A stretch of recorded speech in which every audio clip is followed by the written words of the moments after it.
Happy New Year and welcome back to the show. Thank you for joining me on this voyage. I'm excited for what's ahead and can't wait for you to hear the upcoming episodes. So let's jump right in.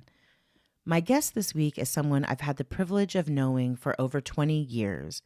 We met when she was a student at NYU and I was an apprentice at Bumble & Bumble, and I've been cutting her hair ever since.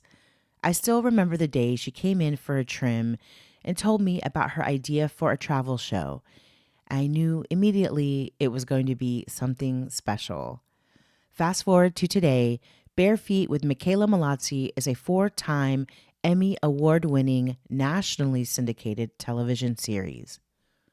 The 30-minute travel show highlights traditional dance and music cultures from around the world. Mickela is both a professional dancer and a trained musician, and the series beautifully weaves together her two great passions, travel and dance. Her newest season shines a light on global voices, Indigenous communities, and the power of human connection. I truly believe dance is inherently Indigenous, which is why I love watching Mickela travel the world while uplifting our Indigenous relatives everywhere she goes. In Season 8, Mickela visits the Maori, where she's introduced to their New Year's celebration, Matariki. She also travels to Taiwan to meet with Indigenous tribal members. Did you know Taiwan has 16 federally recognized tribes? I didn't. This show is a total upper, and I highly recommend it if you're in need of a pick-me-up. Season 8 of Bare Feet with Mickela Mallozzi is airing now on PBS and available to stream on pbs.org and at travelbarefeet.com. Enjoy the show. Howay, and welcome back to the show. I am your host, Amy Farid, and I am thrilled to have my guest joining me today. She is the creator, host, executive producer of her Emmy Award-winning show, Bare Feet with Mickela Mallozzi. Relatives, help me welcome Mickela to the show. Thank you, Amy. Thank you so much for being here. Thank you for having me. Oh, I want to give a little backstory. Yeah. We have known each other for over 20 years. Yes. As a lot of you know, I am a hairstylist, and Mickela has been my client for over 20 years. We first met, you were a student at NYU. I was a poor little student. And I was a poor little student at BBU, Yeah. at Bumble & Bumble University. Yeah. And you came in and that's how I learned to cut hair, by cutting your hair. And here we are today. It's amazing. Yeah. I was a weird little hair model, which means when you're broke and you're like, I will take any haircut I get. And they were always amazing and fabulous. Well, Yeah. The great thing about Bumble is like, and you were open to it because like all students, you're just like, okay, fuck it. Hair grows back. Yeah. And I have no money, so have fun with it. You're at the mercy of Raymond McLaren and Howard McLaren. And when they decided to just chop your hair off, Yeah. the cowlick haircut came from you. Okay, can we give one little fun story and then we'll get into whatever we have to get into. But my favorite memory with you from like the very beginning was you did this fabulous shortcut. I had a cowlick, everything like short. Everybody loved it. And then who was the Scottish brother? Howard and Raymond. Yes. They were Scottish brothers. Yeah, he came over and it was like a scene from a movie where all of a sudden all the other stylists and students were like, oh my God, it was silence. And he came over to my head and did like a little zhuzh and a little snip. And everyone was like raptured by him. And he was like, fall men's haircut right here. And I was like, oh my God. And you're like, don't worry, sweetie, don't worry. It's fine. But everyone was like, around my head, Literally. like 15, yeah. And I was like, well, I'm in New York. This is it. And it was the best haircut. Loved it. But it was so funny because he's like men's fall, whatever year it was. Totally. Like a scene from a movie. Literally from a movie, Yeah. like Devil Wears Prada Yes, for yes, hair. yes. We were there. You were there. Yeah. It was me. Men's Yeah. fall, probably like 2006. Yeah. You got the look that you got the haircut. Because back in those days, for a runway, you could actually do Cuts. models. You would just cut their hair no matter what. It didn't matter. Their agents were like, yeah, it was just a different time in fashion. But So we have a history, girl. So we have a history. And I remember the day you told me about your show, Bare Feet. Literally, goosebumps, by the way. I remember it like it was yesterday because I think, was I pregnant? Was it 2010? Yeah. So I was pregnant. So I was probably highly elevated and connected. But I remember the day, the side of the salon we were on. Yeah. And I remember thinking, oh, this has not been done. This is genius. And you were so excited. You always have this beautiful, excitable energy. Thank you. And that's my memory of you, of the show. What is your origin story? What was your aha moment with the Bare Feet? Yeah. With your show? I love that you say how you remember that moment. I have a lot of friends that, because the show's come a long way. And when I get introduced to other friends of friends, they're like, I remember when she told me we were on the roof of my apartment, or like all these weird moments where it's beautiful that close people in my life, it stuck with them because it was something that had never been done. It was such a strange idea. Everyone kind of in the back of their mind was like, oh, Mickela's doing something crazy again. But my origin story is I worked in the music industry for a while. I went to school for music.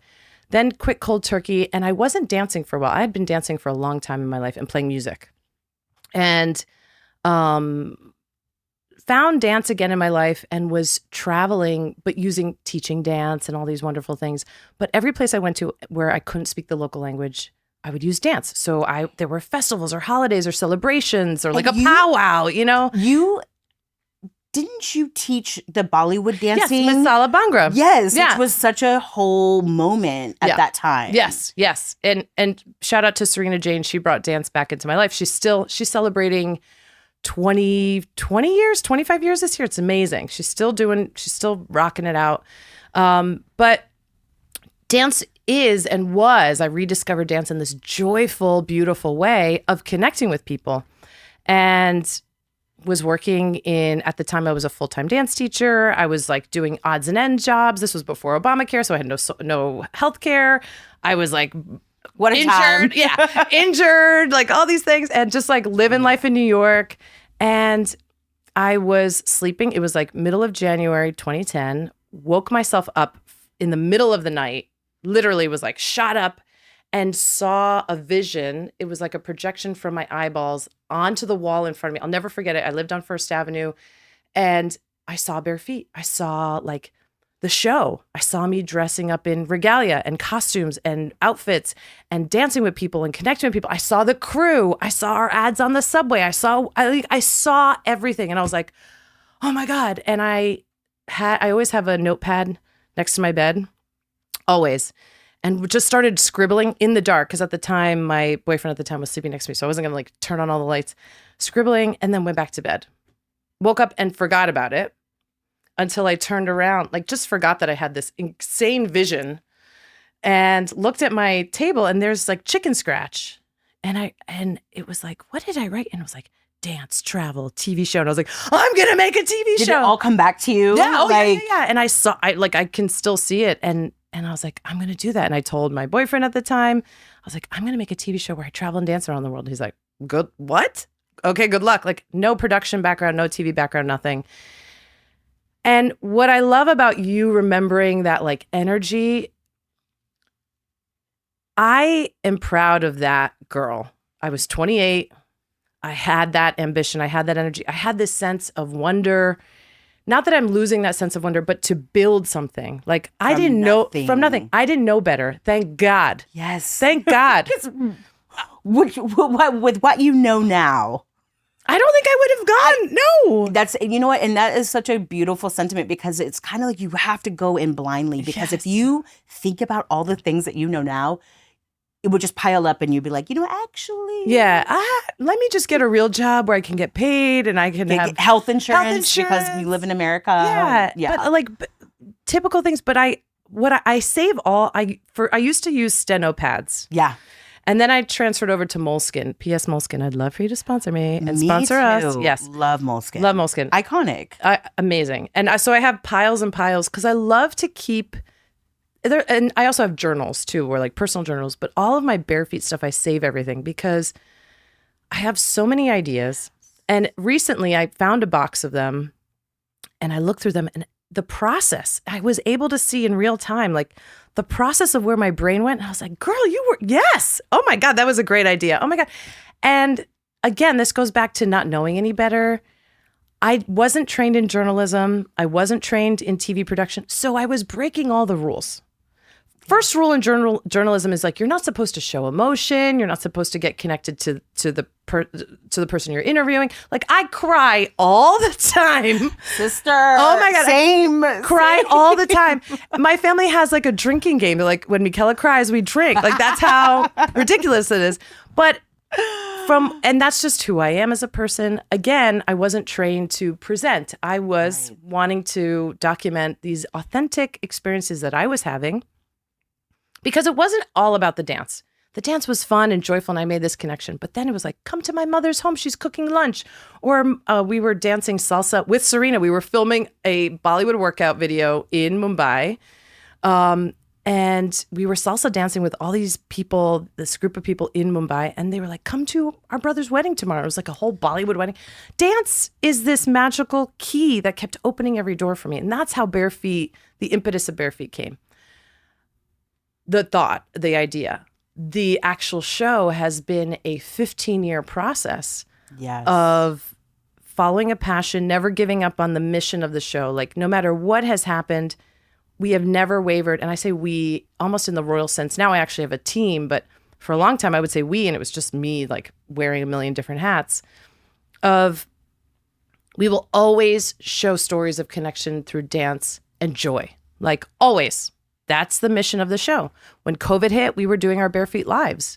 I had so many friends, and not to shit on anybody, but I had so many friends who were travel influencers, and a lot of their content was about like best spas, best hotels, best deals. We couldn't travel.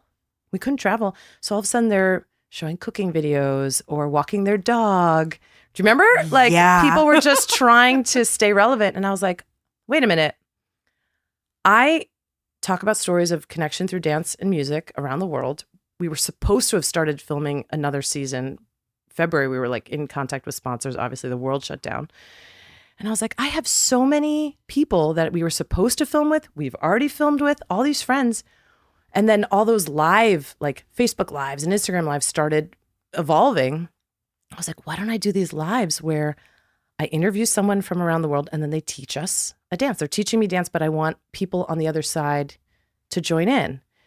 And we did a Bare Feet live every week for an entire year. Never missed a week. Maybe it was like Christmas I missed one. 52 weeks. Never repeated a style of music or dance. We were learning line dance in New Orleans. Amazing. We were learning samba in Rio de Janeiro.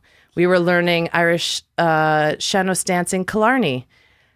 It was like, yep, we kept going. And I'm proud of that. I'm proud that there's never been a time where I'm like, you know what? I'm just going to make content to make content.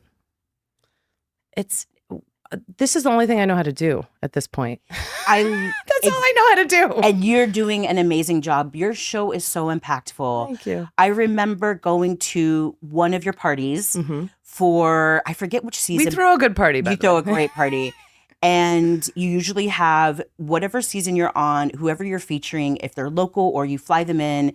But there was one party where you had a teacher that was there. Yes. And she was talking about the COVID. Millie. Oh my God. And about the kids, and like your show helped them like reconnect with themselves, with each other through your show. So and also those parties are amazing because I'm low-key a celebrity at them, because when people ask me, because my hair is so fabulous, they literally like, I'm like, yeah, I'm the hairstylist. They're like, oh my God, her hair is so good. I'm like, it's amazing. It's amazing. No, but going back to Millie, so when COVID hit, going back to COVID, a week after the world shut down, the head of the New York City public school system's dance program called me. She's like, Mickela, we need your help.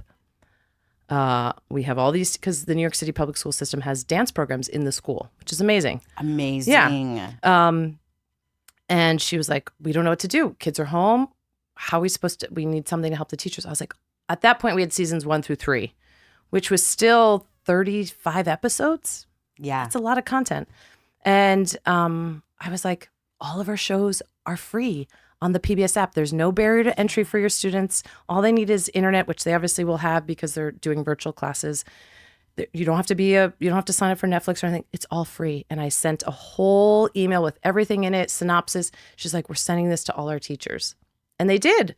And Millie was one of the teachers who received it. And I got the most beautiful message on Instagram. It was like 3 pages long where she's telling me, because we've done New York seasons too, right? Featuring cultural neighborhoods within the 5 boroughs of New York. Because that's what New York is. It's I love that. Incredibly that diverse. Yeah, they're my favorite to do, honestly. They're beautiful. And she was saying, and I was in tears reading this DM from her.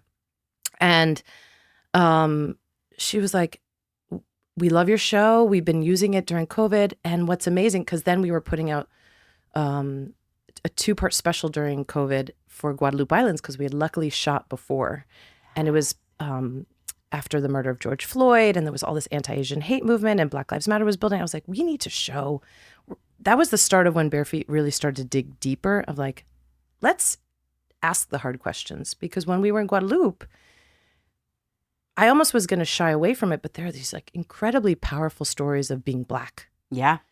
They're French, but they're Black. Yeah. And that like how Creole had became a language that was back in the schools and an official language of Guadeloupe. Just so many things that if we had done one episode, we probably would have shied away from a lot of that conversation. And then COVID hit, and I was like, we're leaning into that. This is what Bare Feet's about. That's when I really found. And the world was ready at that moment. The world was ready. Too. That was the other thing. The world was ready.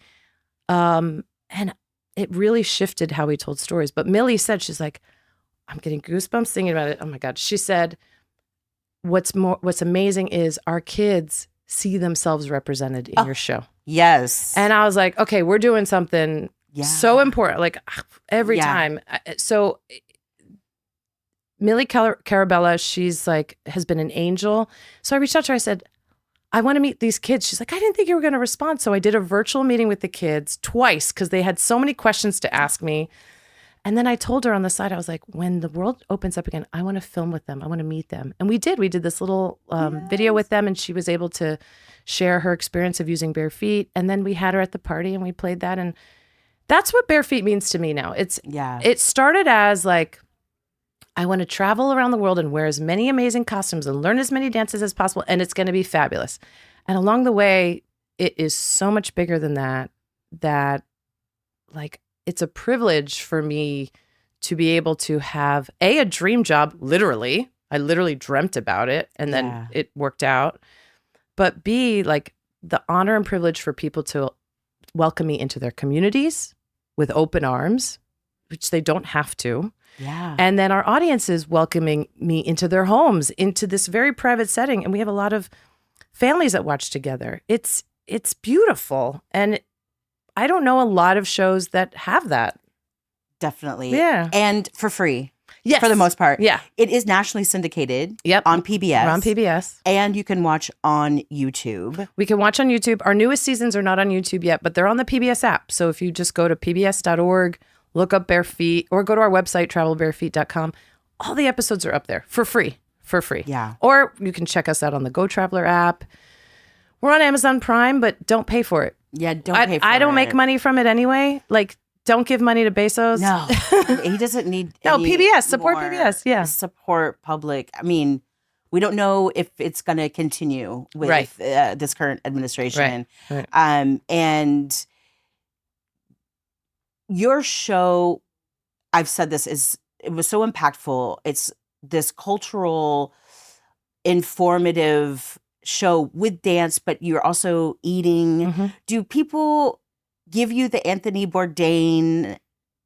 Do you like that? When they say, it's kind of like an Anthony Bourdain, but dance, but because you are eating, and I think yours is a little bit more sensitive in the style. It's not just,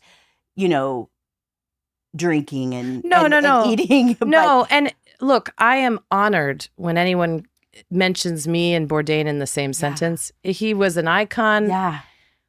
And I'm also honored because people strive and want to emulate him all the time, but don't know what it was about Bourdain that made him so amazing. So I'm executive producer, right? So I am the boss. I have learned how to make an incredibly, really good TV show. Yeah. Right? Yes. It's taken 15 years, but I've figured it out. And I have a lot of people who either want to be hosts or create their own show. Literally, they'll say to me, I have an idea for a show. It's like Bourdain meets cats or Bourdain meets flowers. And so I say to them, I was like, number one, don't use Anthony Bourdain's name when you're pitching. Yeah. And number two, what does that even mean? Are you going around the world and getting drunk and eating with your cat? Or what you're actually trying to say is what really Bourdain did to touch people was he was no bullshit.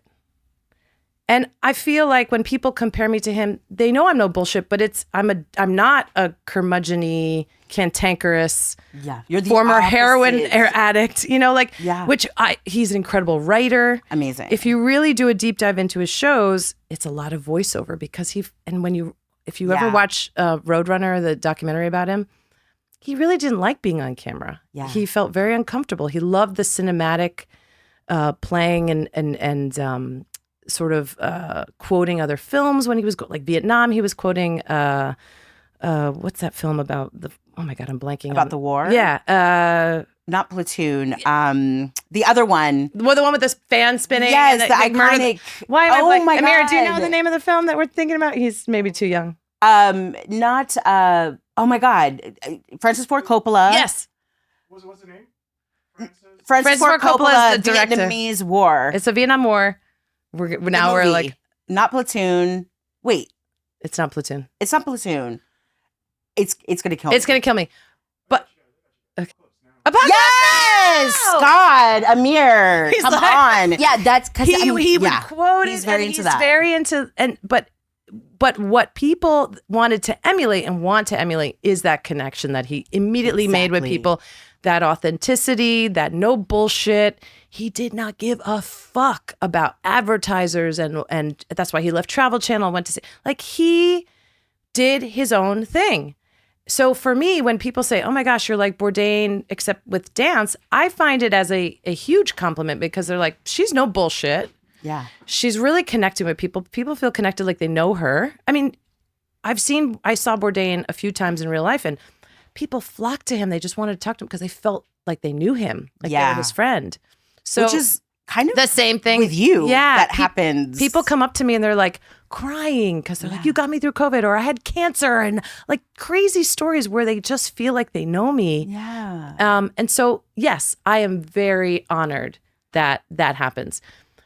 If anyone listening, if you want to make your own travel show or your own travel YouTube channel or whatever you're doing, don't ever use Bourdain's name in your pitch, or don't ever use Bourdain's name in your description. I never say I'm like the Bourdain of dance. You never. I would never. Also, because it means you don't know what stories you're trying to tell yet. So figure out, and I have to be honest, when I started Bare Feet, I'm just going to travel and dance around the world. The show has evolved significantly. I cannot stay doing the same thing for 15 years. That would be an embarrassment to not evolve, right? Just like as a hairstylist, you're like constantly getting creative and evolving, but the mission has always been the same. So for anyone out there who wants to create something, anything, you have to be able to pivot. You have to be able to evolve. Right now, the TV industry is imploding as we speak. Public television has lost funding.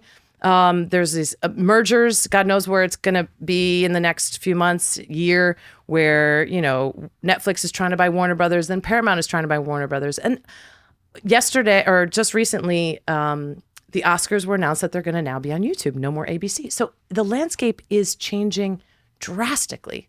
People are consuming content completely differently. Yeah. I'm in a place, I'll be very honest, our new season's out now, which we're very excited. Yeah, I can't wait to talk about it. But I like telling those type of stories. It may be me being stubborn, but I want to, how do I say this? Prime example, my best friend has 3 young boys, and they started watching the last season together. And she sent me a little video of them watching. They were enthralled And it's PBS. It's slower. It's not flashy. Like, we really dig into the stories. And she was like, boys, what do you say to Mickela? And they're like, shh, we're watching. And it was, they're like 5, 8, and 10 years old. Yeah. It's captivating. But you are captivating. No, but we need to tell stories that aren't just 11 seconds long or 20 seconds long or 6 seconds long. Like, let people sit in it and not be distracted so I want to be part of the solution and not part of the problem, which may push me out, but at the same time I know people are hungry for that. People are hungry for that. It will never be pushed out because we are always, as humans, we need that human connection. We strive for it. We want the storytelling. Human it's the oldest. And sitting around a fire, having a powwow. Like, that is one of the oldest forms of sharing oral history, tradition, culture, heritage, family, like identity. And that's what I found through our show, is that's what it's all about. I think it's season, is it not 5? What is the DNA? It's season 3. Gosh. You did your DNA testing and you went to all these countries that have your DNA. And I'm a crier too. You're a crier and I love. But when you're in Morocco. Oh my God, girl. Just everywhere in Sevilla and like, those connections are so helpful for people to see that it's okay to cry. It's okay to be vulnerable. And sometimes when you hear drums and music, it is so overwhelming in the most beautiful way. You're not crying. A lot of people, because as a society, we're not allowed to cry, but it's not because you're crying out of sadness. Or sympathy, or it's anything. Yeah. It's this beautiful, overwhelming emotion of humans, the drum, the beat, the singing. Like, you're connecting on a whole other level with people. And I think that's why your fans love you so much, because you are vulnerable. And so many times in the TikTok world, we try to be just this perfect little snippet. I have a 15-year-old, so I see it and I'm like, oh, girl, like, and she's getting it. She's getting the, like, you don't have to just do that. Yeah. It's great to be real. But it's hard to compete with that because everybody is perfect online. Yeah. They look perfect. I mean, there's filters. There's like things that are done to actually make you look perfect. Yes. And it's not real. It's not real. That also reminds me of the episode, the New York I love that. Whole season. I love, because in New York, we literally have the world here. And you're like, literally, you could take your Metro card and go to another country in New York. But I love when you did the ballroom voguing scene. And Cesar Valentino, voguing and ballroom is all about decolonizing dance. And there's the moment where he's telling you, you're serving face for the gods. And you're like, he's comparing us to Diana Ross. And you're like, but she's beautiful. And he's like, no, but you're beautiful. And that is something, as a survival, as brown and black kids, not seeing ourselves represented in this European idea of beauty, or this patriarchal idea of how a woman and a man should be. It was beautiful to see you, like, him kind of help school you along. No, bitch, you have to be. Because we've been told our whole life we are ugly, even by our family, by this, you're fat, you're this. But bitch, once you go to the ball, you're that girl. Yeah. And so that's why I love that episode. Because it's like, oh, and also that's also the episode you go to the with Thunderbird Lewis, that with episode, Lewis. With Lewis. The icon, who is also an icon and a legend. Yes. That episode is called Empower NYC. Yeah.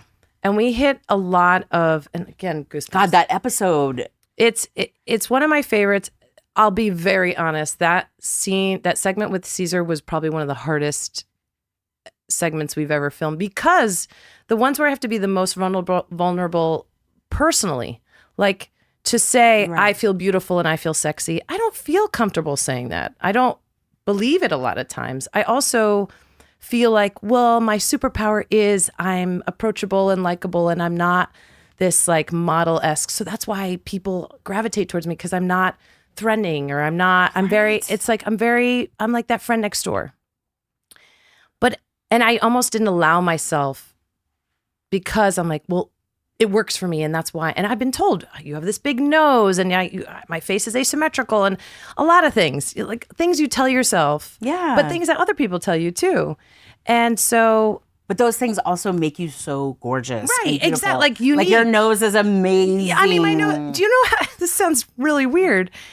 I wanted, when I was younger, I always wanted a nose job. I was like, because it was, even my family would make fun of me for it. And bless them. Bless them. I love them. It'd be your family. It'd be your own family. They got to keep you humble. Right? But like, when I tell you, I'm lucky that I don't get a lot of crazy weird messages from fans, but I get the most compliments on my nose. And I'm like, that is the strangest thing, because I hated my nose. I hated my nose for so long of my life that now I'm like, that's what makes me me. Yes. That's what makes me who I am. That's why my voice sounds the way it does. I wouldn't be who I was if I had a different nose. And that's the weirdest thing to say, but it's true. It's so freaking it's true. So back to Empower NYC. Cesar Valentino. Icon legend from the House of Ninja. Yes. And he teaches at Broadway Dance Center, and he teaches all over the city. And it was an amazing class. And even what I love, this is what you don't get to see, is our crew behind the scenes.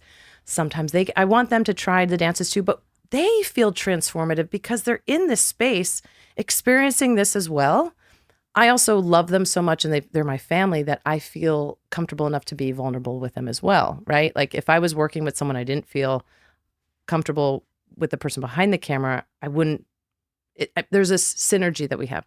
So they've had all these transformative experiences too, which is really cool. But we started with the Pacemakers, which is like a 65 plus dance crew. They're based in Brooklyn. So that episode was about like anti-ageism, very LGBTQ positive, obviously, with voguing. We did it was the 20th anniversary at the time of 9/11. And I rehearsed with Jacqueline Boulisi, her dance company that does the Table of Silence in Lincoln Center every year. And that was very hard, hard, because these kids, a lot of these kids that were dancing, and I say kids, they were in their early 20s as dancers with Ailey and other companies. They were the same age I was when 9/11 happened. Right. And being here in New York. And so there was this, and then we went to the powwow at Queens County Farm Museum and met with Lewis. And it was this amazing powwow and doing the friendship dance and meeting fans that season, because COVID had hit. So no one had been filming, and we usually film internationally. We're in New York, and even my crew, we were all like, holy shit. Everywhere we went, they're like, you're Mickela, you're the dancer. Oh my God, everywhere we went. Yeah. And we're like, wow, this is, it had never been like that. It was post-COVID where we realized, oh my gosh, a lot of people watch the show. A lot of people feel connected to the show. And it was a really magical, I mean, it happens every day, and I never take it for granted, ever. It happens every day, like you get noticed. I get stopped on the street. And not just in New York, like everywhere. Like everywhere I go, especially airports, because it's people who are interested in travel. But we were filming in the last season 7 in Louisiana. I didn't realize how big of a fan base we have in Louisiana. LPB, shout out to Louisiana PBS. They air us a lot. We're filming, and people were coming up to us like, oh my God, I love your show. This is amazing. I had one girl, she was 14. She starts crying. She's like, I never thought I'd ever meet you. And I was like, what is going on? This is amazing. Yes. It was beautiful. But so I think what a lot of people don't realize is I'm not just the talent in front of the camera. Most of my job is not that. Most of my job is fundraising and pre-production and research and all these things. So when we are filming, that's part of my job, and I'm having fun, but I still am thinking about who I have to reach out to, who we have to connect with. So when fans come up to me, it reminds me, I'm like, oh yeah, I'm on TV. I forget. It's the weirdest thing, but I forget because that's not my main job. Yeah. You're an executive producer. So being a producer. Everything. You're doing it all. Everything. And I was asking a director that was in here recently about, how much of it is the clerical work, the reaching out, the emailing, trying to get funding. and that's its own superpower in itself. You just have to have all these strengths, which you do, and that's why you've created the show. And I think what people need to understand is if that's not your strongest point, you figure out how to do it. My mantra for a long time is that's what I'm doing. Figure it out. Figure it out. The fuck out. Figure it out. You don't have the funding? Figure it out. It's true. You don't know how to. You need to find a camera person. You need to find when I started Bare Feet, I was doing barter. I was bartering with friends. I was like, hey, I got like our Guadalupe Islands. Perfect example. Guadalupe Islands. I was starting as like a blogger, and I was writing stories and all these things about travel and dance. And I obviously lived in New York, so I would every night. Okay, this is the real story, and I've talked about this before, but I'll try and truncate it. Had that dream back in 2010. Pitched. I was talking to my friends who worked in the entertainment industry, and they're like, "Let me introduce you to producers and networks," and which was amazing. Always an older white male. Yep. Always saying, interesting idea, because no one had ever done it before, so no one's going to take a chance. Interesting idea, Mickela, but you definitely won't be the host. You don't look like you don't look like a travel host. You don't sound like a travel host. And I kept hitting that. And then they were like, if you're lucky, you'll be able to sell the idea, get some money, and then they'll probably shelve it and hire an actress or hire a model, shelve it. Yeah. Wow. For months. And then I was like, you know what? Fuck that. I know I'm the person to do this. I don't know how I knew. And I'm really grateful to that person who stuck with it and like believed. Imagine everyone's telling you you're the wrong person. Like and literally. Which I was actually like, I had no experience being on camera. I had no experience doing any of this stuff. So I was like, fuck this. I come from a family of immigrants. My grandmother was still living in Italy. And I was like, I know the language enough at the time. I'm going to, there's this big wheat harvest festival that happens every year. They have this dance group.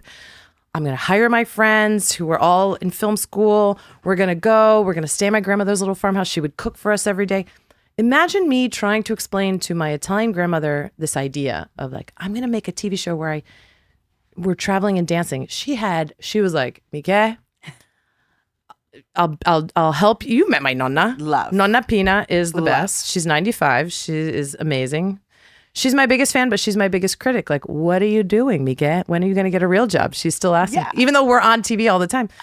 Love. But so we filmed the pilot, came back, put together a sizzle reel.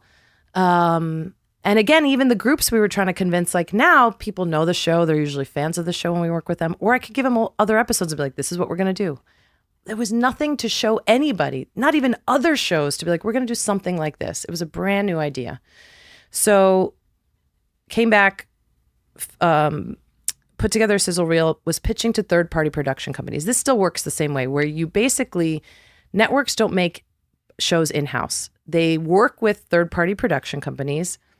Those companies will shoot a pilot or work on a project, pitch it to them, and sell it to the networks. And then they'll pay to make the rest of the season. So I was like, okay, I invested my life savings into making this pilot, found a third-party production company called No Regrets Entertainment, which I should have known better by the name. We move on. Hey, it's all a learning. It's all a learning process. No regrets. So you had regrets, girl. But you know what? Everything happens for a reason, because you learned something. I'm sure. I learned a lot. So I signed an exclusive shopping agreement. That means they have the exclusive rights to shop it to networks. At the time, Travel Channel was still airing travel content, not just mystery, ghost hunters, whatever. I wanted to be on Travel Channel. Yeah, this was a whole other time. I forgot about that. Yeah. So, what did I do? I signed a year's exclusive shopping agreement. Should have been 3 months, 90 days max. Didn't know better. 2 weeks in, I hand over all my footage. There was no monies exchanged, just an agreement signed. Hand over my hard drives, everything. They're going to put together a sizzle. We have a great relationship with Travel Channel. This will be great. 2 weeks later, we find out. 2 weeks later, Travel Channel signed an identical show called Dance Around the World with a gorgeous former ballroom dance competition dancer. And I was like, okay, well, it's not going to be on Travel Channel. So who are we going to pitch it to instead? And they're like, no, that's it. It was just Travel Channel. I was like, okay, well, can I have my footage back? They're like, you can either wait out your year's agreement or buy it back for $30,000. Wow. The regret. But not just the regret but it was like Mickela then, and this is why I talk about her as another person, because I don't know what was in her that was like, you know what? I'm going to wait out this agreement. I obviously was devastated because the network that I wanted to be on had the same show. And I spent all this time and money and energy into my project, and I couldn't even touch it for a year. I was like, I'm going to start a blog. I'm going to go out every single day and write about dance. That year taught me how to tell stories. Yes. I did research on how to find all these amazing stories around New York City. Once I got the footage back, I hired an editor. We did these like 5-minute videos to go on YouTube. We did a whole YouTube launch at the Casa Italiana because it was all Italian. I learned how to A, tell good stories, and then B, like build momentum and events around nothing. Yes. We started a YouTube channel in 20. And there you go. Yeah. And I mean, that was like the kind of not the beginning of YouTube, but that was like people weren't having shows on YouTube. People have full on shows now. Yeah. And like, I've done everything. I snuck into a PBS conference. That's how I met the head of programming here in the New York station. They started airing my show for free. I didn't have any money. And I was like, okay, if I can get a press trip to a destination and I can have the destination host me, fly me out for free, if they get me another ticket, I can bring my friend who's a videographer and I'll be like, hey, we have a free trip to South Korea. I can't pay you, but we're going to be in South Korea. She's like, great. That's how I made the show. That's how I made the show. For the first season, that it was just bartering. Wow. It's insane. It's exhausting when I talk about it. Because I'm like, how did she do that? Yeah. It doesn't feel like that's the same person. You are the same person. Mickela, your trajectory has soared to outer space and back. You're here and you're just going to keep growing. People that you feature on your show, when they're explaining dance to you, it's really rooted in indigeneity. Mm-hmm. And one that comes out, the Morocco episode, like I said, is like, I really love that. And is that the one with the ladies are kind of teaching you belly dance? Well, there's one in Cyprus where the women are teaching the Cyprus one. That's right. Where it's like that the was also female your DNA. Yeah. That's a gorgeous episode as well. But the women, and you come out and you're like, I'm not used to wearing this much clothing or this little clothing, little clothing. And body is tea, by the way. Gorgeous. And I love the woman's like, you should get used to not wearing this many clothes because you look great. Yeah. And they're teaching you and, they're kind of explaining how everything kind of starts as a circle. And the circle is so important for so many reasons. Mm-hmm. Mother Earth, the Earth, our planets, in my tribe, we dance in a counterclockwise circle. That is the way the earth rotates around the sun. Mm-hmm. So all of those things are rooted in, in indigenous beliefs, so your show is very indigenous, and you're going and speaking with indigenous people and learning their dances all over the world, which is so eye-opening because I don't think people realize that there are indigenous people from, or I mean, I guess in Morocco people kind of know. Well, the Ahmadzigh people are the indigenous people of Northern Africa and Morocco. Yeah. Right? Yeah. And the people that when I'm crying again for the third time when they're playing those drums and singing to me, they're the indigenous people of Morocco. Taiwan, 16 federally recognized indigenous tribes, plus more, obviously, that aren't federally recognized yet. Can we call it an indigenous season? Well, almost all of them. We go to Cuba, and that's, obviously, they have Taino and Siboney and Guanahatabey people's roots, but it has a huge, we talk about, obviously, the Black culture there, the Chinese history that was almost a lost history. Havana had the second largest Chinatown in the world until like the 60s, which is Amazing. insane. Yes. It's insane. Nobody talks about it. And it's like a lost history in Havana and in Cuba, and they're just like rediscovering that. So a majority of our stories that we tell in the new season are Indigenous. But like you said, I never always thought about it that way, but there are so many, the indigeneity, I love that word, of our stories. They're really rooted. Yeah, it really is rooted in that. And the drum is so Indigenous. Yeah. It's made out of skins, wood, and just the connection to the earth. Yeah. I remember one of my favorite episodes we ever did was the powwow in Lumberton, North Carolina. Yes, the Lumbee tribe. And the women aren't allowed to touch the drum, but they're in support in that circle around the men singing and drumming. And that was always so powerful to me, because I think for a long time, when someone says to a woman, you can't do this, I immediately would like react.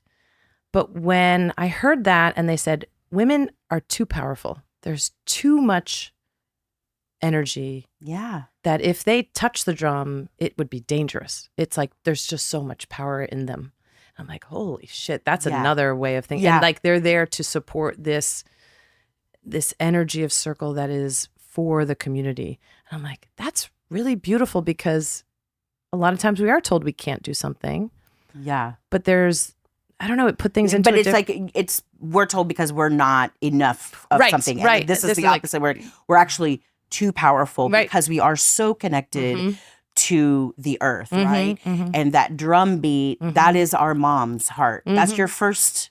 Yes, it's your first. That's what you hear when you're inside. Yeah. And that drum is so important to hear, because that centers us back to our mother. Yeah. Inside in the ground, Mother Earth. So it's but yeah, I love your show, because it's like, it's all indigeneity. It is. And this season in particular, we were brought into the one of the Maori iwis, one of the tribes, Ngati Fatua Orake. I have to an amazing two-part, because we were there to celebrate Matariki, which is the Maori New Year, and it's a newish, just in the past few years, became a federal holiday. Not like Indigenous Peoples Day. It's an actual Maori holiday that is nationally recognized. Matariki. It's the first, like in the world. I think it's one of the first. Yeah, having an Indigenous holiday where you have it off. The whole country has it off. That's amazing. And also, you go around the city. We were in Auckland the whole time, and it's like Matariki everywhere. It's almost like Christmas. You see like Matariki signs, and so it's amazing. And I can only imagine it could be so empowering to see your own culture being represented in that way. New Zealand, Aotearoa, I have to say, is in the forefront. There's a lot of work to be done around the world for Indigenous communities to have the right space that they should be afforded, right? Yeah. Aotearoa, New Zealand, is at the forefront of what that means. Ngati Fatua Orake, which is the tribe, the iwi that we worked with, our kaitiaki, our guardian, Dane Tumahai. I met him at an event here in New York. We knew we were thinking of coming to New Zealand to work. When I tell you what we met, it was like past lives shit. Oh. And we both had this like really strong connection. And I said, I'm sorry, Dane, but we need to work with you. When I come to Aotearoa, there's no one else I want to be with except you. And it wasn't like a inappropriate way. There was just something where we were drawn to each other, and we became family. We became whānau. And the 2 episodes, one we did of like not typical, but Maori culture, general Maori culture, and Matariki, and then like things that are around Matariki.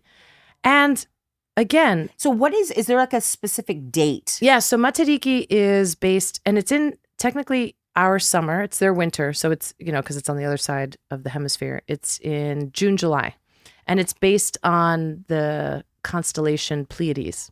Yes. So it's the rising of the Pleiades stars, and it's at the brightest point. So it's never the same day every year, but it's this beautiful celebration of looking back into the past, being present and grateful for what's now, and then looking into the future of what is to come. And another powerful part of Matariki is for all of those who have passed since the last rising of Matariki from the year before, you say the name of those who have died, who have passed, and you're releasing their spirit into the cosmos to join. Yeah. Right? Back with the ancestors. Right. Mhm. And so it's a very somber yet beautiful celebration. And we were very lucky that we were there at that time. Unfortunately, Dane had lost his son in that year. So it was a really emotional time for everybody. And we're so grateful that he even let us in to his family during this time. You know, that's a hard thing to go through. Yeah. But at the same time, like going back to, no one has to take us into their community.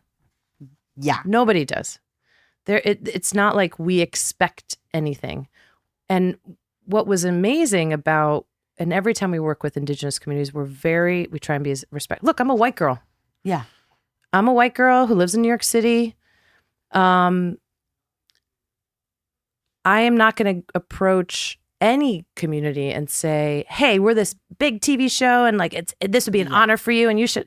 Bullshit. Bullshit. Yeah. Right?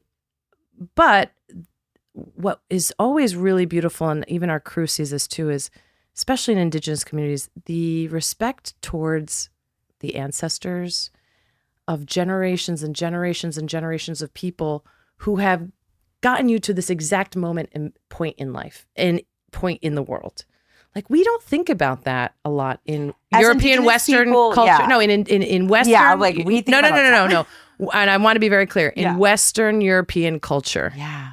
in the United States, European-based culture, we don't talk about that, which we should. Yeah. We should even just acknowledge the fact that even the idea of like individualism of like, I came here by myself or I did this on my own. How many thousands of people have gotten you to this exact moment? So it's changed my perspective so much. It's also every Zoom meeting we had, because they're in Aotearoa, they're in New Zealand, they're like 13 hours ahead. And every Zoom meeting, there's like 11 people on it. They'd start with a karakia. A karakia is an incantation, a prayer of setting in Te Reo Maori, in their language, and then they translate it. But it was like the first time I remember getting on a Zoom and them doing a karakia, I was in tears. I was like, this is a business meeting, and they're doing a karakia. Yes. How incredible is that? Yes. That also, the non-Maori are like taekie. They say the amen at the end. You know, like, holy shit. Yeah. This is what I want to do. I want people to give a shit. Decolonizing the Zoom meetings. Yes. How amazing. By paying respects to your ancestors, because that's how we kind of find hope to carry on, and I try to give that to Luna, to be like, your ancestors are with you, girl, my daughter, you're not alone on this journey. And that's that hope, and so yeah, and your ancestors are helping you along the way too. And honestly, I feel it now. Like, Yes. I think for a long time I didn't listen to them. I didn't hear them. Even though I did, like, where did I go for our pilot? Where did I go when I started this whole dream? To the land of my ancestors. Both of my parents are from this tiny little town in southern Italy where we still have olive trees there, and I feel so rooted to that earth. Why on earth would I decide to go to that place deep, deep, deep down? And it's like all coming out now of, I do feel connected to them, and I do want to stay connected to them, and I feel like I'm part of their legacy. Right? Yes. Like, my work, I don't have children. Yeah. Right? But my legacy is to keep that story alive. And I want to make them proud. And I want to make my parents proud. But I want to make my great, great, great, great, great, great, great, great grandparents proud too, Yes. And you are, and they are shining down I feel it. on you. I feel it. Mickela, is there any place you haven't gone Yes. that you want to go? Yes. Where? Yes. Well, I have to say, Aotearoa was on the top of the list. Yeah. Like, there's an I article wanna go in there. there was an article in Newsweek during COVID, was like, where do you want to go? And it was literally, I want to learn the haka with the Maori. And I was like, we did it. And it was life-changing, and I want to go back. There's loads of places. I want to go to Peru. Peru has such a deep history. Have you never been? Never been. Yeah, you got to go. I have been, and I've seen the dancing. Wow. It's amazing. Wow. It's Again, amazing. like the indigenous roots there run so deep. And It's such an old... I can't wait for you to go to Peru. You want to go to because- Peru. Oh. Japan, I would love to go, but there's a lot of indigenous communities in Japan too. So I haven't been to a lot of places. I travel a lot, but we've done a lot in New York, which I love. Yeah. So I don't want to sound like a snob, but I've been to 40 countries. There's a lot of people who are, and I'm air quoting here, travel influencers that are like 120 and 100, and they'll pop in and pop out. Like Oh, no. And I go back. If I feel connected to a place, I go back over and over again, right? Because you go back. I know you love Ireland. I love Ireland. You have a really strong soul connection. I know this because I cut your hair, so I always get to... I know your deepest, darkest secret. You are my therapist. But yeah, so... But also that's... You're not just taking for your content. You're not... It's not a purposeful thing to just come and do your thing and then leave. You really go back, which is very respectful. Yeah, but also it's because I felt a connection. I made friends there. Dance and music in Ireland is such an integral part of the culture. Also, and talk about Indigenous, like the Irish. It is this powerful, deep connection, and that's another part of their. Every time I go back, I learn more and more about their beautiful culture, about the paganism. Like I was there for Halloween, for Samhain, and I felt like you. Check any of my jackets. I have a rock from Ireland. I probably shouldn't say that. Maybe that's illegal. But I have one little stone from Ireland in every single pocket. I don't know why, but there's something about that land there that I feel really connected to. I love it. It's very spiritual there. Okay, so yes, Peru, we're going to manifest that. You're going to Peru. You're going to Japan. Mm-hmm. This show is more than a labor of love. Mm-hmm. How can we support you? What's next for you? And where can we find you? Yeah. So you can find us at travelbarefeet.com. The new season is out now. Yes. So please check out these 6 episodes. There are most beautiful episodes. I'm the proudest of these episodes ever. So if the way to support is just watch, share it with your family, and support your local PBS station. Yes. That's, independent media is really important right now. And it's really scary what's happening in the media landscape. But I also decided I am not the only one who could have all these amazing experiences traveling and dancing. Our newest sponsor and partner with Bare Feet Season 8 is Intrepid Travel, and they're our newest partner with our Bare Feet Tours, which we're bringing back. So you can now sign up and come with me to Ireland. It's obviously my favorite place in the world. And we're going to add more trips. So there's a Wild Atlantic Way tour that's coming up this fall. And then we're going to add flamenco in Spain, pizzica in Puglia. They're all trips based on our episodes. Tango in Buenos Aires. We want to do a Morocco trip. So this is just the tip of the iceberg. I want people to have these transformative experiences. They're small group tours, maximum 15 people. I will always be on the first trips so far. So obviously get on while you can. Yes. But yeah, if you go to travelbarefeet.com, you can find everything. All our episodes, all the fun behind the scenes stuff. I want to come travel with you. Oh my God, it's so fun. I can do your hair every day. And I can dance a little bit. It's so fun. Flamenco, you're flamenco. And I love it. You know what I love is how quick you pick up everything. I say this all the time, but I love seeing the people who are teaching you. They're like, she learned flamenco in 2 minutes. It's amazing. I have fans come up to me always say, do you go a day before in rehearsal? I was like, no.